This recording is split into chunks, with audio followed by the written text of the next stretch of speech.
What's up, Believe Nations? Greetings from Copenhagen, Denmark. My name is Evan. My one word is believe, and I believe in people more than they believe in themselves. And my hope is that a little bit of that rubs off onto you so you can create something amazing in this world. So to help you on your journey, today we're going to look at 5 lessons in life that people often learn too late, and hopefully you can pick it up a lot sooner. Lesson number 1 is don't sleepwalk through life. I advise students, as much as possible, look for the job that you would take if you didn't need a job. I mean, don't sleepwalk through life, and don't say it's all going to be great. I'll do this and I'll do that, and I'm just marking time till I get to be older. That, as I've told people, that's like saving up sex for your old age. I mean, it just is not it is not a good idea. Yeah.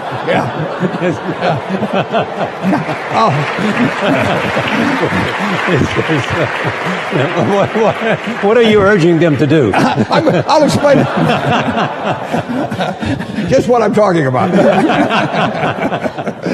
Now,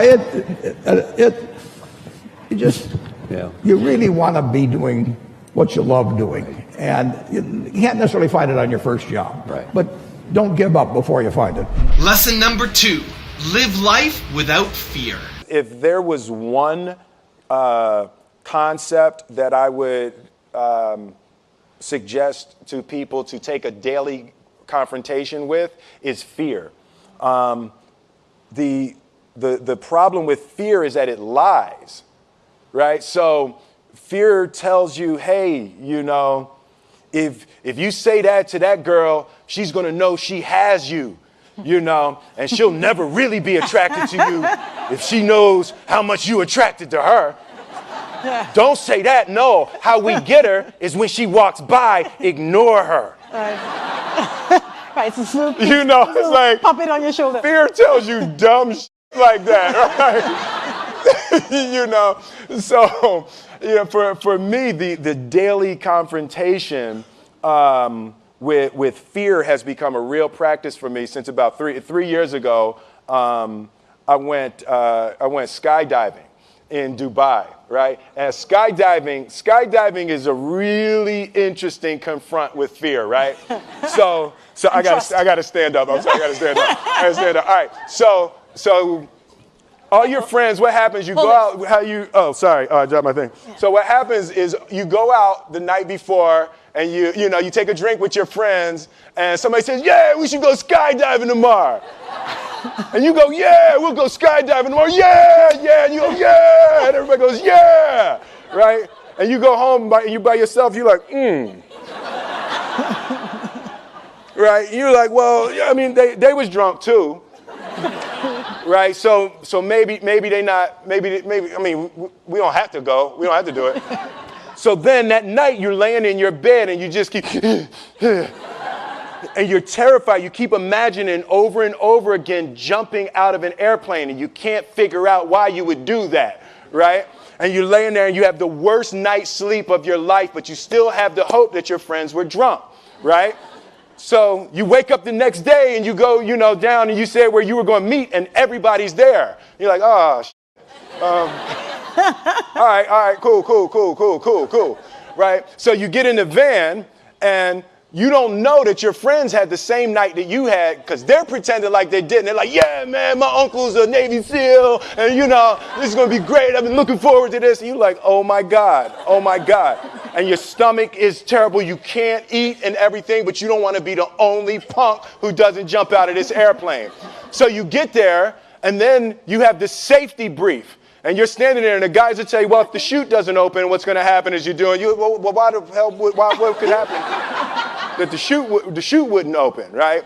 So you do a thing, and what you do is your first jump, you're attached to a guy who is going, he's going to walk you out. So you go, and you get there, and there's an airplane, and nobody's stopping. Everybody's still going.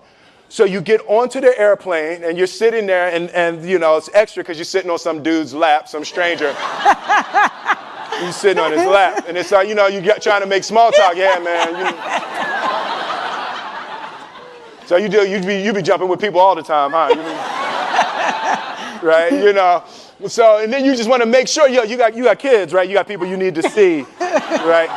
You just want to make sure he's serious, right? So you get in there. So everything's normal. So you fly and you go up, you go up, you go up, you go up to 14,000 feet. And you notice there's a light. It's red and it's yellow and green, right? So right now the light's red. So then you start thinking at some point the light's going to go green, but you don't know what's going to happen, right? And you wait and it goes yellow and the light goes green and somebody opens the door. And in that moment you realize you've never been in a freaking airplane with the door open. Right? Terror. Oh, sorry, I'm spitting. I'm sorry. Oh, sorry. No, terror, terror, terror, terror, right? So you go and then, you know, if you were smart, you sat in the back so you don't go first, right? And then people start going out of the airplane. And you go, and the guy walks you up to the end of the thing, and you're standing, and your toes are on the edge, and you're looking out down to death. And they say, on 3. And they say, 1, 2. And he pushes you on 2 because people grab on 3, right? Right? And you go, and you fall out of the airplane, and in 1 second, you realize that it's the most blissful experience of your life. You're flying, right? It doesn't feel like falling, right? It's like you actually are kind of held a little bit by the wind, and then you start falling, and there's zero fear. You realize that the point of maximum danger is the point of minimum fear. It's bliss. It's bliss. And you're flying. Right? And you're doing that. And then 20 seconds, 25 seconds, 40 seconds. And you have enough time to just kind of be like, oh, that's that building. I like that one. Oh, you can see the ocean.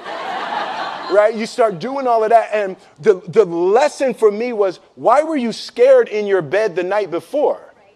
What do you need that fear for? Just don't go. Why are you scared in your bed 16 hours before you jump? Why are you scared in the car? Why could you not enjoy breakfast?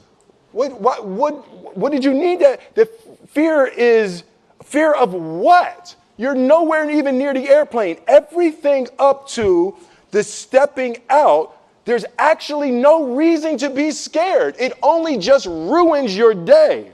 You don't have to jump.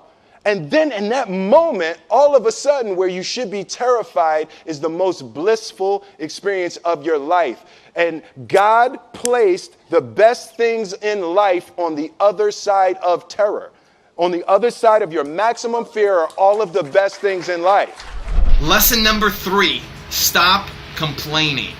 What if I told you this was the last Monday morning of your life? What if I told you you died this week?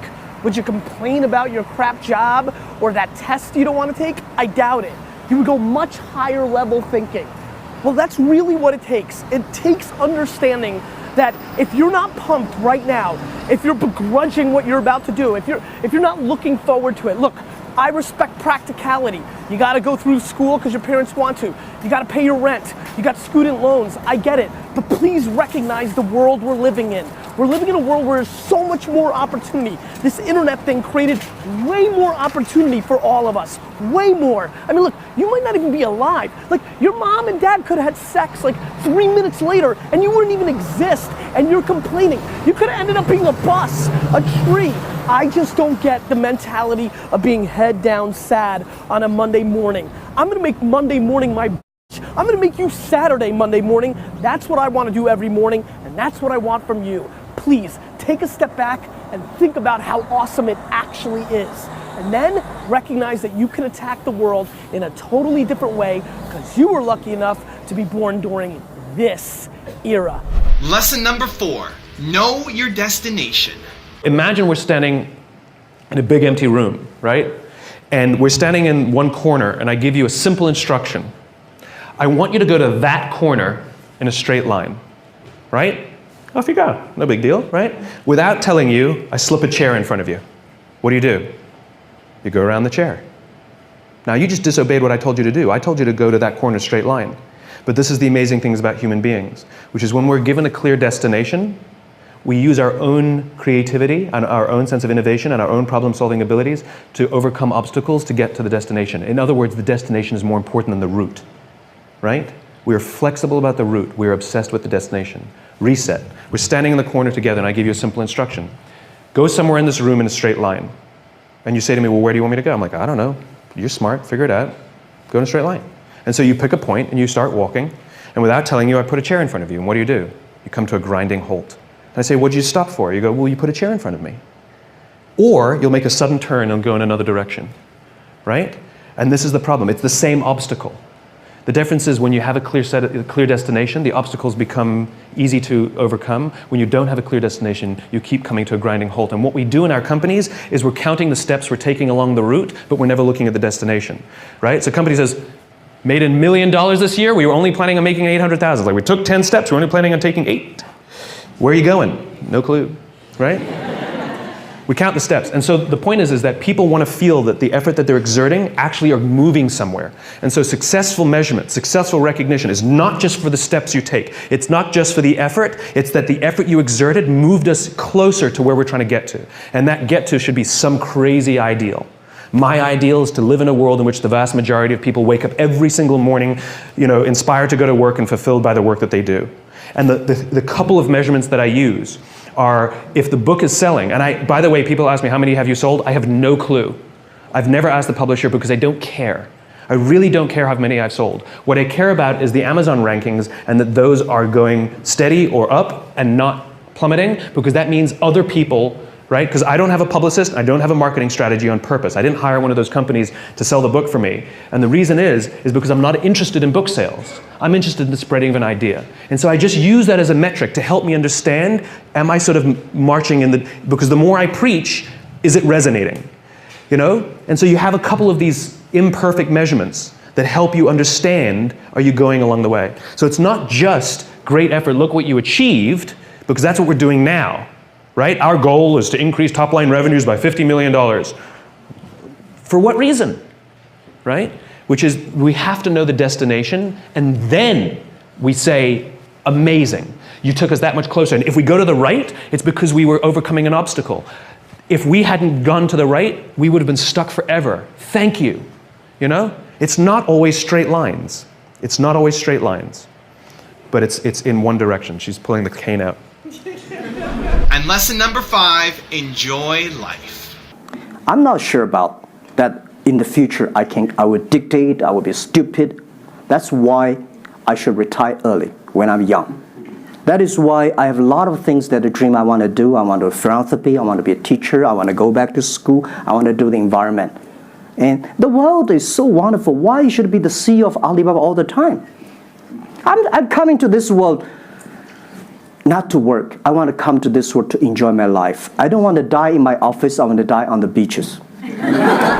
Thank you guys so much for watching. I hope you enjoyed. I'd love to learn, what did you learn from this video? What was your favorite lesson? Leave it down in the comments below. Is there a lesson 6 or 7 that you want to add to the list? Put it down in the comments. I'm looking forward to hearing from you. Thank you again for watching. Greetings again from Copenhagen, Denmark. I believe in you. I hope you continue to believe in yourself and whatever your one word is. Much love. I'll see you soon.